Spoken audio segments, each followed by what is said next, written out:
Um, hey everyone, I'm Mark Stanislav. I'm a security project manager over at GrrCON. Hopefully you've had a chance to come by our booth. How many of you guys are software engineers of some type? Okay.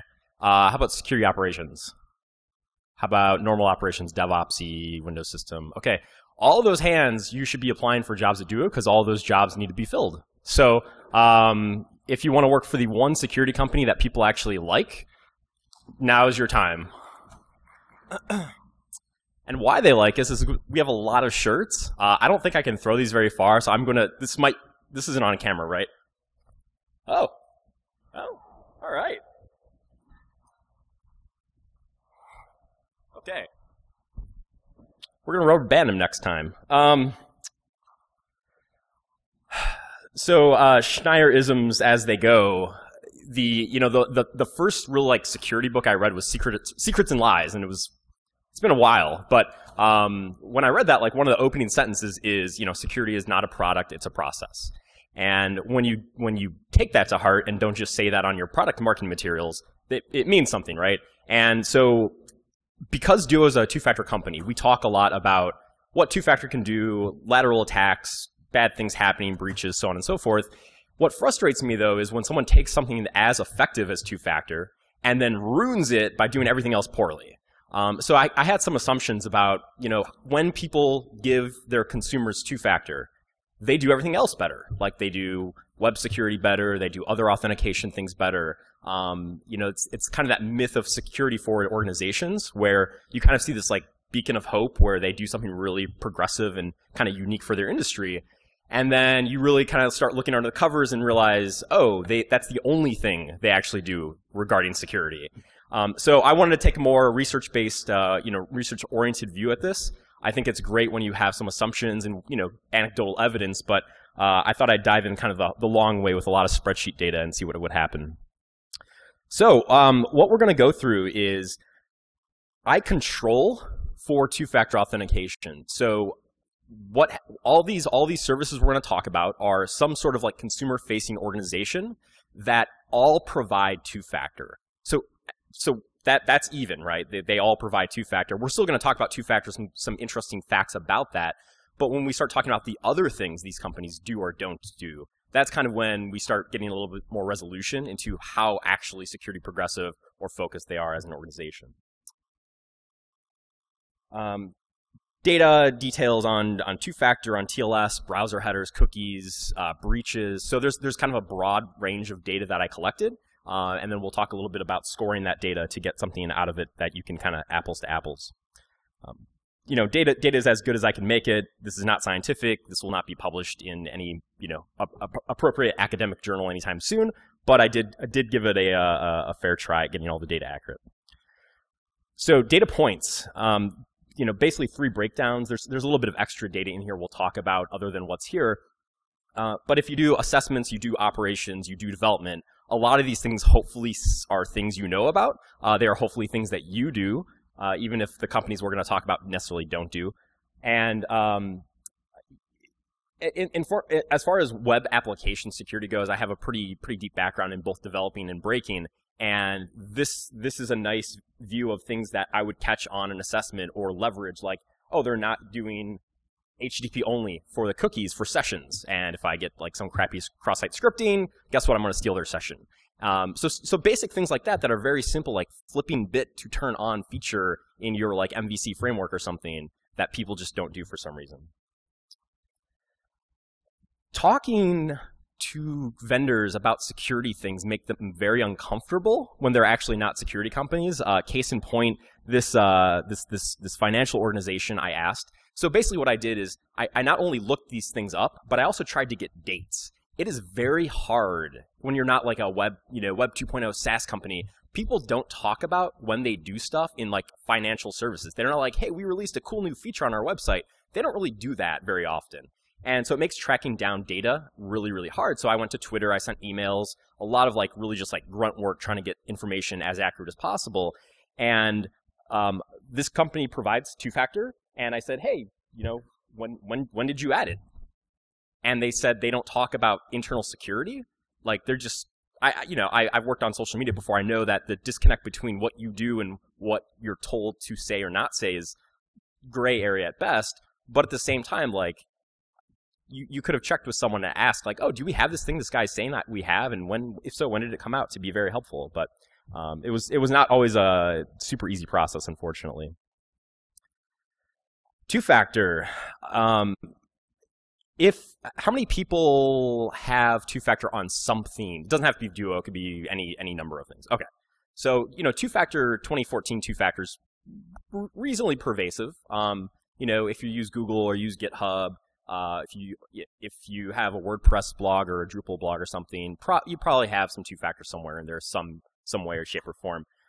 As we can see, going from this data set starting in 2005 and up to July of this year, pretty drastic growth the last couple of years, right? And keep in mind that's up to July, so then maybe double that last column and get an estimation of that trend line, I guess. But these things, if you really take kind of a step back and look at 2011, big growth that year. And one of the things that happened in 2011, Google in January or February came out with Google Authenticator. And it was a free app, implements hot P and top P, open RFC standards to do one-time password generation. And they made two-factor more accessible than it really had ever been. Shane's not in here, especially compared to RSA. So it was something where people had only known like one way to do two-factor, and Google's like, hey, you can use this for free, and here's a free app, and go wild. And again, that was early 2011, and then if Google does it, why aren't all of us doing it, right? Like Google knows the roadmap to the future, so of course people are going to start adopting, and you start seeing a big uptick. If you could see more like granular in that, there's a big spike after Google's implementation. Facebook also in 2011. Most people don't realize Facebook has had two-factor since 2011. Maybe not super obvious where it is or which menu you have to click through, but they've had it as a consumer-facing feature, for 3 years now. Again, some of these might not be like, oh, holy, like, wow, that's crazy.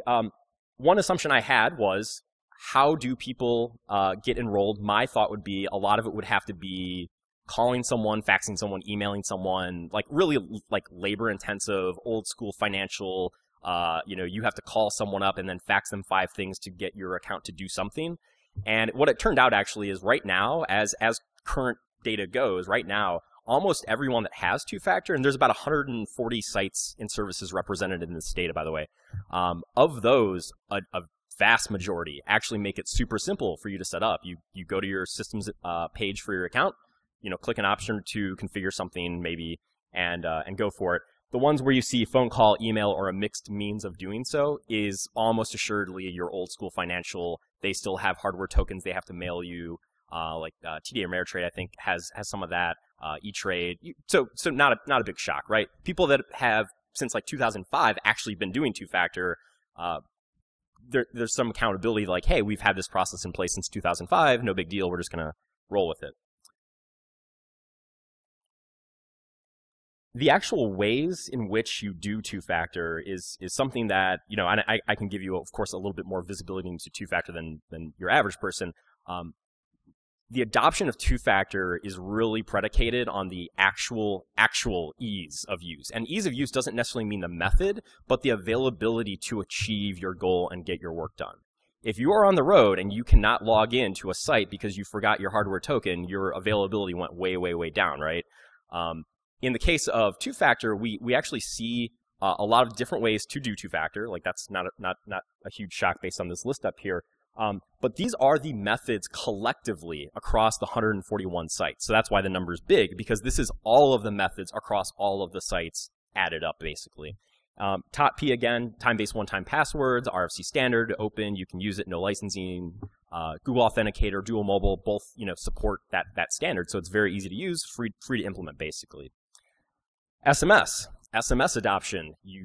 A lot of you hopefully I don't know, hopefully. A lot of you probably have cell phones, and you've probably had a cell phone for a while. You've probably used SMS for 5, 10 years or something. The data on SMS fees is pretty much nil at this point or unlimited. So very simple to use. Like my mom knows how to use SMS, therefore she could use two-factor in this means. And those two things are really across consumer implementations of two-factor, the two that win.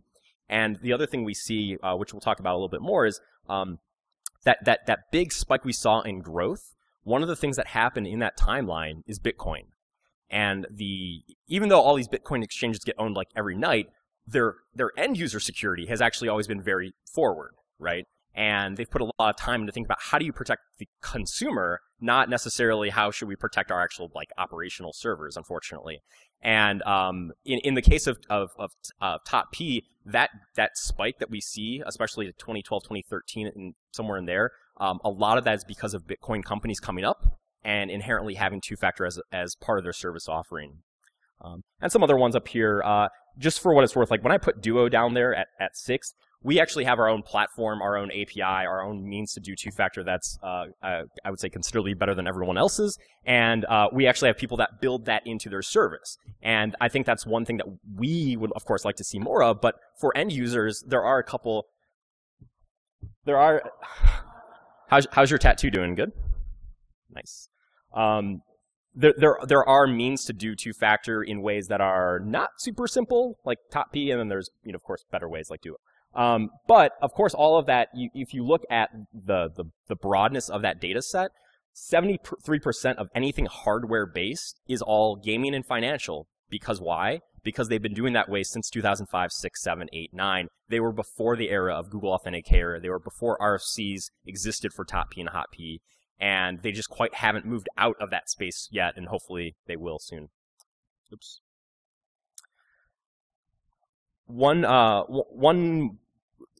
Whenever you do research like this and you log into 140 sites and sign up for 140 sites, you see a lot of things, good and bad.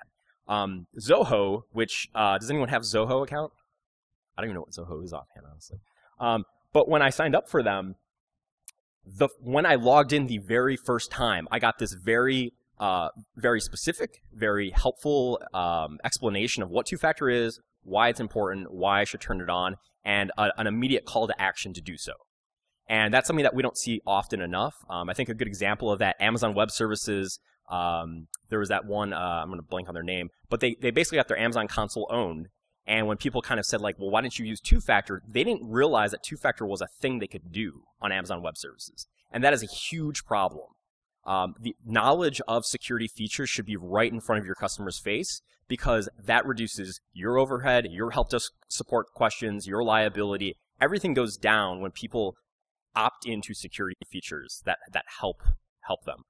So Zoho's doing it right, and if you are in a position to do so, that's something like that would be great. Methods, the number of methods, again, not a shock. Most of these are top P. The ones that have 2 methods or more is probably a combination of top P and SMS, because again, free, easy to do, quick to develop and implement. But there are some companies like MailChimp and OneLogin that actually have 5 different means of doing two-factor authentication. So getting back to adoption, if hardware tokens are your thing, or SMS is your thing, or phone callback, or push, or all these different technologies to do two-factor, they are setting like the pins up for you to knock down by saying, like, you can do this however you want. We're enabling you to do your own account security. We're enabling you to take that power over and do it however you would like. And hopefully that's a road that we see people go down further. Clavid has 6 methods, which is crazy, but they're the only one out of 141. So one kind of final departure with a little bit of the data is, and I don't know, maybe we'll do an informal poll, but two-factor authentication versus multi-factor authentication versus two-step verification versus factor verification versus, like, there are about a dozen terms for basically the exact same thing. And why I find this interesting partially is because Google is the first person to really come out and say two-step verification. They really coined that moniker. And so you see the growth there, and you kind of see it kind of trending back, well, more or less. One thing that's bad, in my opinion, when it comes to consumer security is confusing consumers. If we get them down a path where they know what multi-factor is or two-factor is or two-step, having like 3 or 4 or 5 different things to call the same thing makes it very hard to have them know, like, oh yeah, I didn't know we had two-factor. I knew we had two-step verification, and they're just like lost. And that's unfortunate, because I think you lose some, that signal to noise of what they should do to protect themselves. So again, it's one of those things that I think market adoption will eventually shift it one way or the other. And here's an example. Name was this Namecheap or something? Or NameSafe, sorry. They have two-factor, but you can bypass two-factor with one-factor. So you can effectively use, a challenge answer and a PIN, and just completely just bypass two-factor authentication. And this is a problem. And actually some research I might go forward with in the future and look at what are the account recovery mechanisms when you have two-factor enabled, because I think across the board they're not very secure. They're actually just as bad as having a password. So something to think about when you're looking at organizations to do features with. What if someone gets your password? How much more work do they have to do to skip past your two-factor that you think is protecting the account? Here's a big glossary of terms, because I don't want to leave anyone behind. Assumably, GrrCON, very technical crowd. A lot of you know a lot of these terms. If you're not caught up super well, here's a quick time to catch up.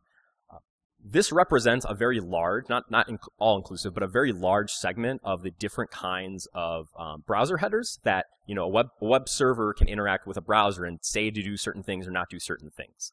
More recently, more progressively, Mozilla's been really steering around this idea of content security policy, where you basically send a policy to the browser respects that policy. So if you get you can do like DOM injection on my like interface because some coding bug.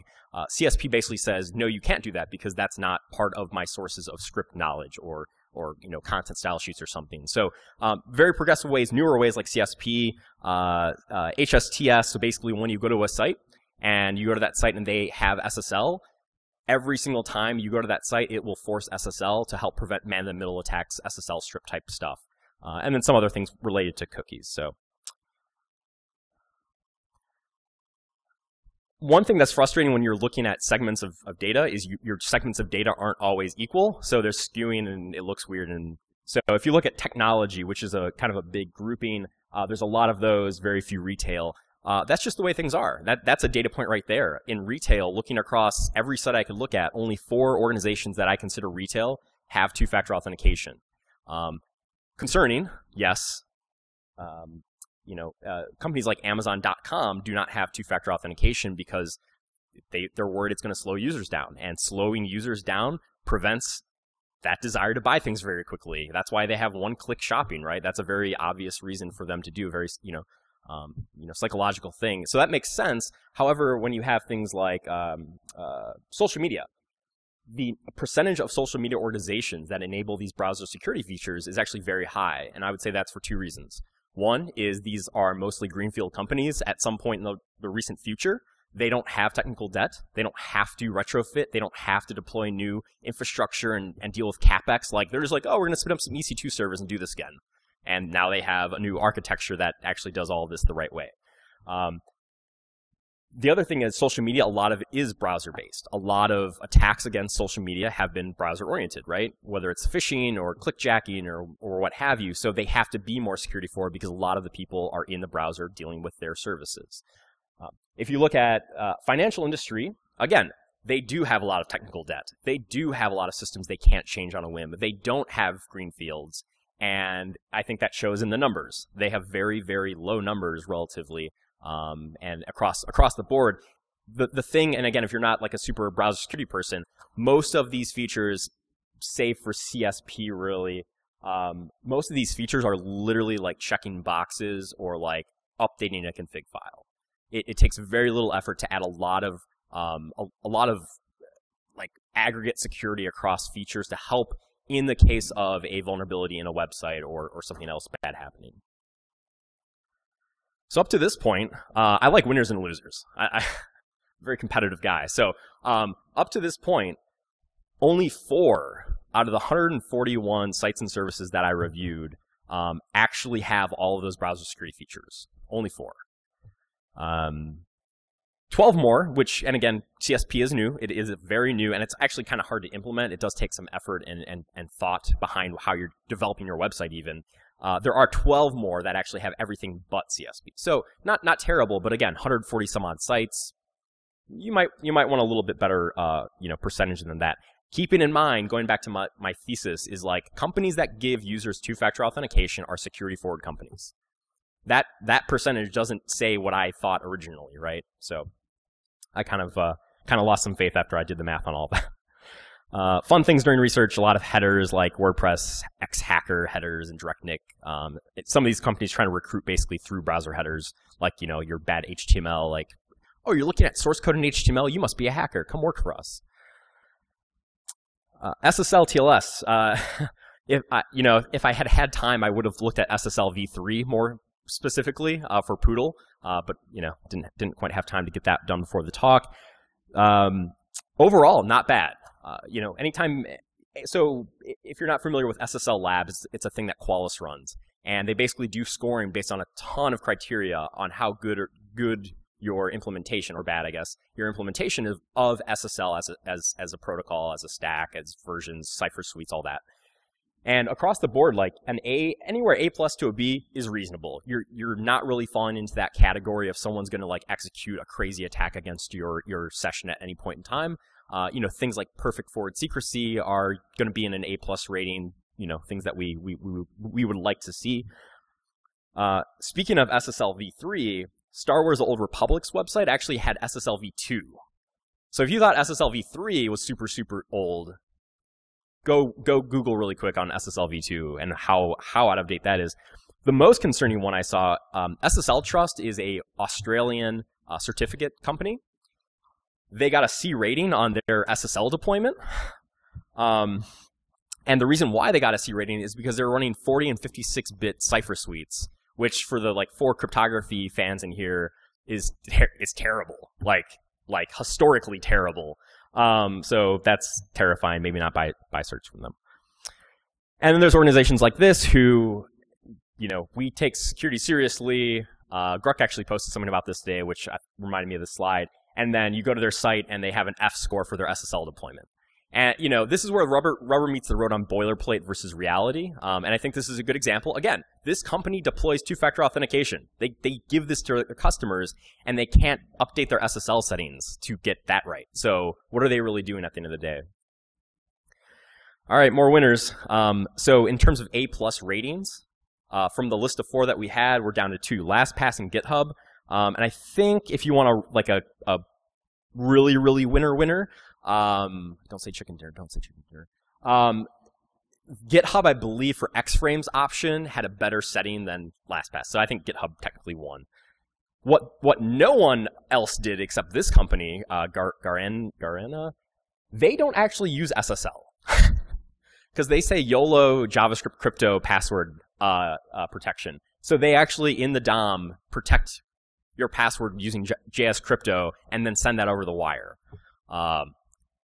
This is why you have to do research. Like, you have to find these hilarious things that you would never, ever look at otherwise. So that's a lot of the technical detail. There's a couple other details that are a little bit more, let's call it the soft science of this project. And one of those things is security pages. Companies that think about your security, think about how they represent their own security to you. And in this case, we look at some of these 3 examples are the entire section on security for these organizations. Like those 2 or 3 sentences. That is all they say about how they protect your data, how you should protect yourself, how you should use their service securely, why they're trustworthy. Like that's everything that they talk about. And that's terrifying. So the good news is, overall, companies actually do have these security pages that do in a reasonable way. Like those ones didn't count because they were like terrible boilerplate that said nothing. But people that actually have actual security pages that actually have real content about security, it's actually a majority, which is great. What's not great is that 30% of the no's, every single DNS registrar and every single DNS hosting company I looked at, every single last one of them, had nothing about how they protect your account, nothing about how you should protect your account. And if we've looked at the last couple years, there's been some really easy to do attacks against DNS providers. You don't necessarily, honestly, if you're going to break into somewhere, you're not going to necessarily break into the server. You're going to pop their DNS and then change where it points. It's a much easier process when you can fax into GoDaddy and say, change my NS records to this, and they do it. So it's super duper concerning when you see companies like GoDaddy and Namecheap and Hover that don't do stuff like that. There are good ones though. Bug bounties. I'm a huge bug bounty proponent. Putting out there, trying to help people out. Get bugs in, give people rewards, that kind of stuff. There are companies like Facebook has one of the best. Google has one of the best. So if you do control an organization, think long and hard about doing a bug bounty. So we have all this data. We know what kind of focus they have based on the security page. We know authentication. Again, all these have two factors, so it's kind of, again, even keel on that point. SSL deployment, browser header security, cookie security. So we have kind of this data set now to work with. What if you could score that and again go apples to apples? And what if you were me that barely passed algebra most of the time in college and made your own algorithm? You get MASSACRE. MASSACRE is my backronym poor attempt at making something that I could understand, and that may not be completely terrible. So here's what I did, and the first thing that you'll all think is that this scoring is terrible, and it's impossible to score any of this correctly because of everyone's anecdotal experience, right? So I did a 100-point scale because 100 points is super easy. And just took all these things and broke them down with some weighting as important as I could break it down to, and say like, oh, if you have CSP will stop a bunch of things. Therefore, it gets a higher weight than like one little add-on like X-frames options or something, which is going to go away and be rolled into CSP soon, by the way. So things like that.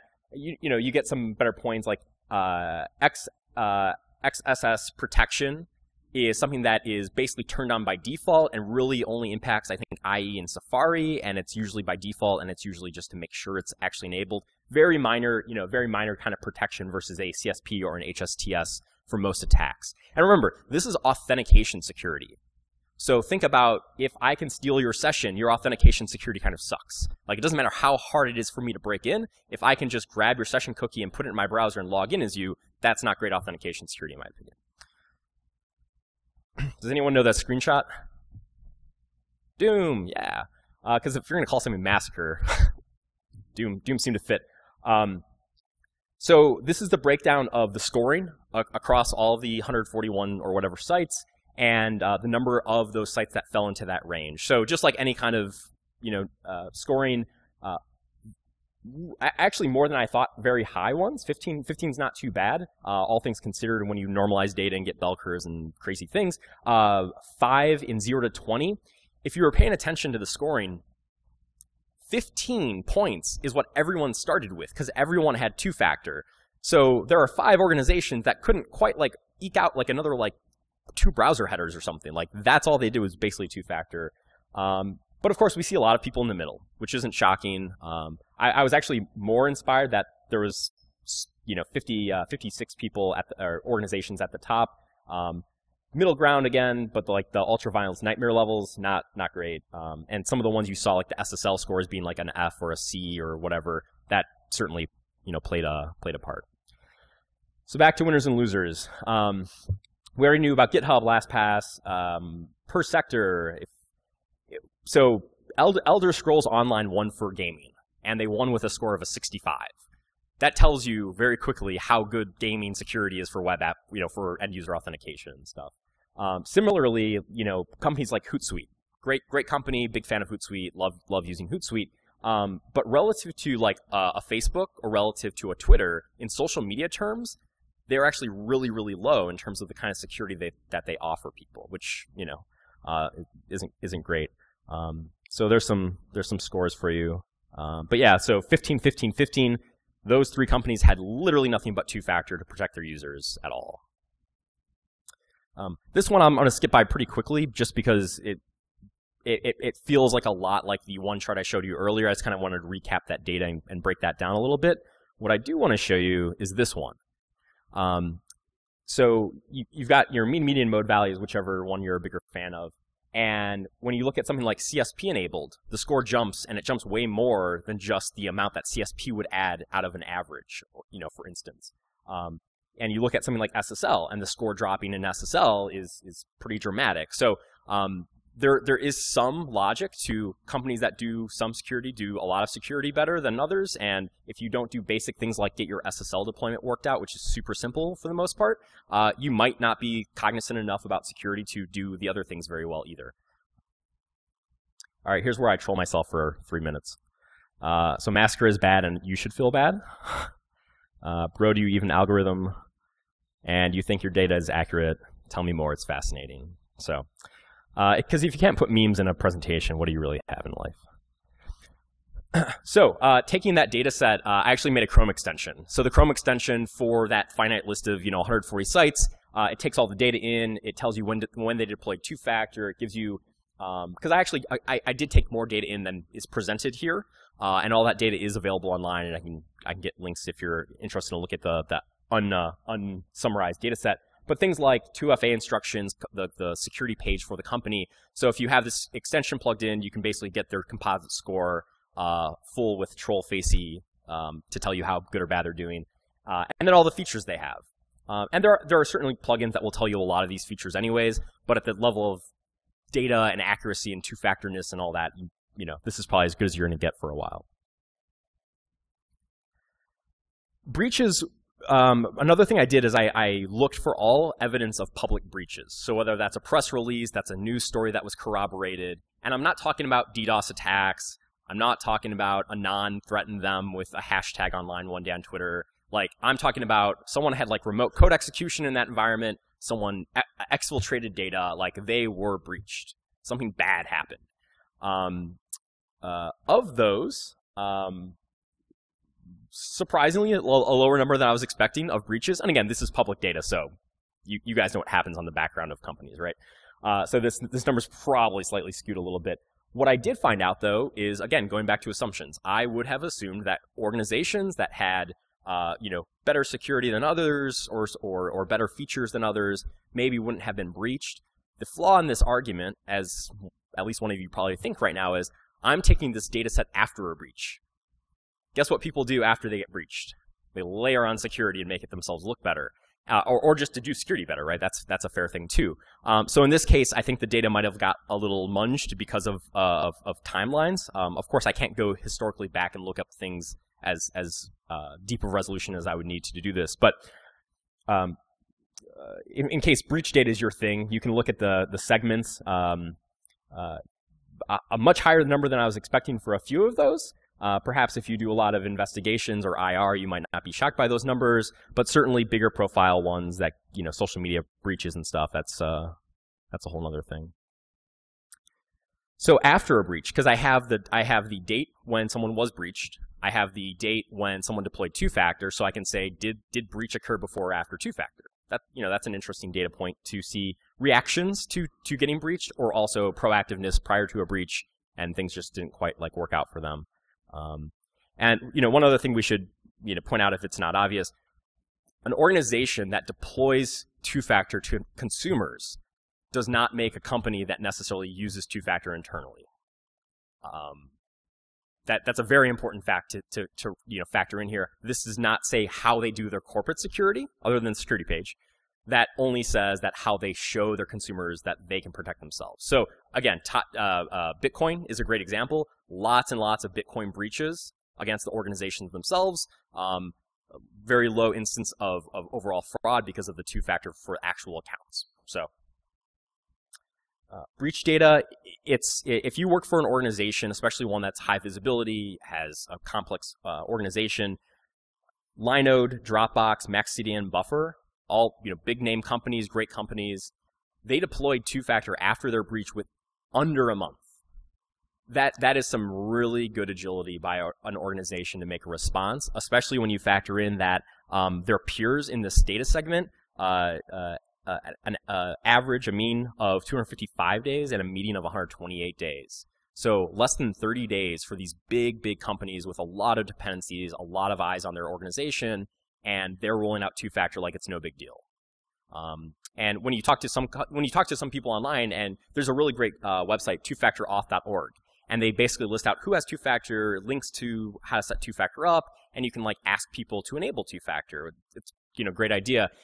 part of what they do is they'll get like a page where it'll be like a statement from the organization, and the organization will say, oh yeah, we're two-factor in, you know, in the near future.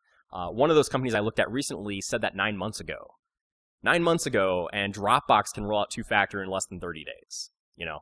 So you can see kind of the focus of security versus the illusion of a focus on security.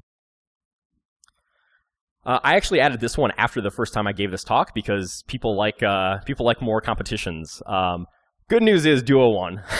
And in fact, the ones that I left this data as is when I made this data set. We actually have 100 now, just for what it's worth. But yeah, relatively speaking, things drop off very quickly, like concerningly quickly. Like there's a lot of red X's on there, and this is for two-factor authentication companies that you're trusting to do two-factor. So take that for what you will.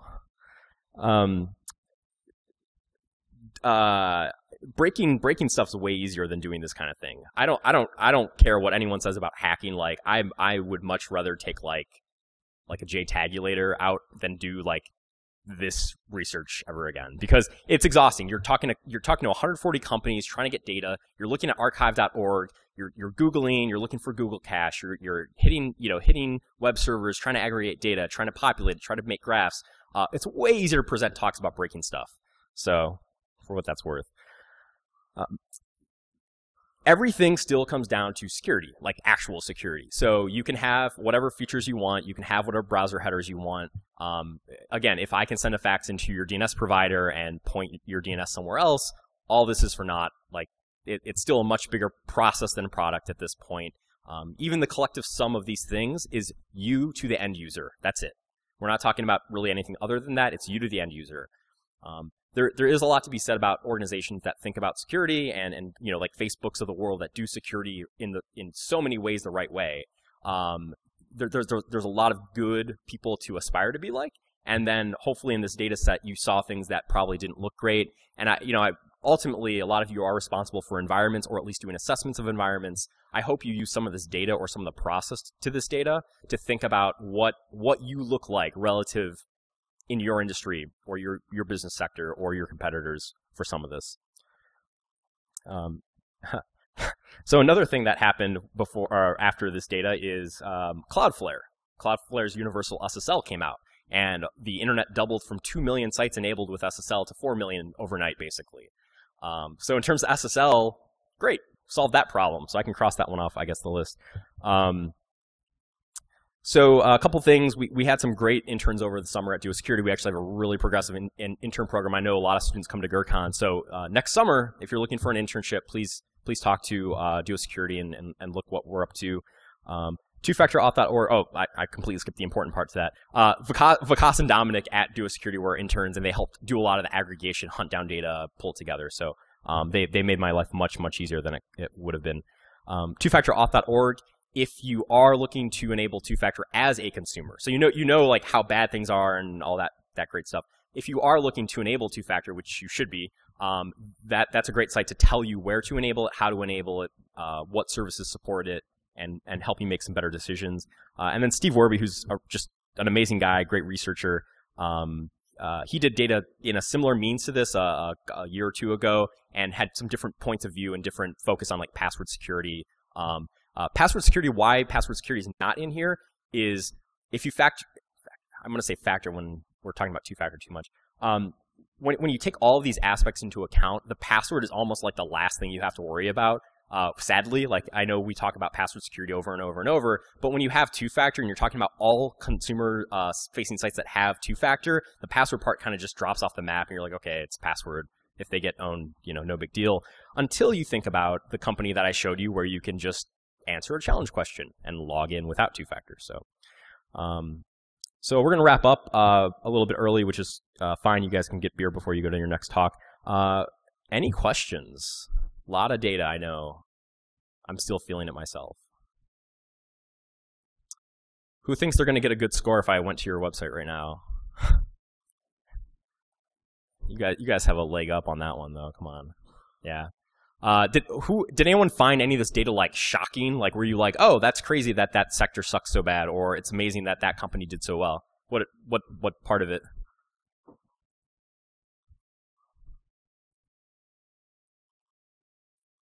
Yeah, I mean, and like Blizzard's one of those companies that early on deployed two-factor. Like they've had they used to have hardware tokens. I think they phased those out, and they have the soft token stuff now. But yeah, Blizzard's one of the most progressive companies in two-factor authentication for consumers, which is weird to say. Like we have all these banks and all these organizations that handle all of our data, and your gold that you have in your account is somehow more important. I don't know how that works. Yeah. Anyone else? So basically, other than the ones that were like winners or losers, again, there's 141 companies in here. So, I'm not gonna, like list them all out. All this data, if you shoot me an email or message me on Twitter, I actually have a blog post where the Chrome extension's at, the CSV of all this data is at, the slides are at, and some further insight. So if you're wondering if your company's in this list, or you're wondering like how, again, your competitors fare against you, feel free to ping me and I'll get you that data. And also, if you want to take the data, extend the data, manipulate the data, publish your own data sets, your own graphs, knock yourself out. It's for everyone. So, anyone else? Cool. Well, thank you for your time, guys. Have a good afternoon.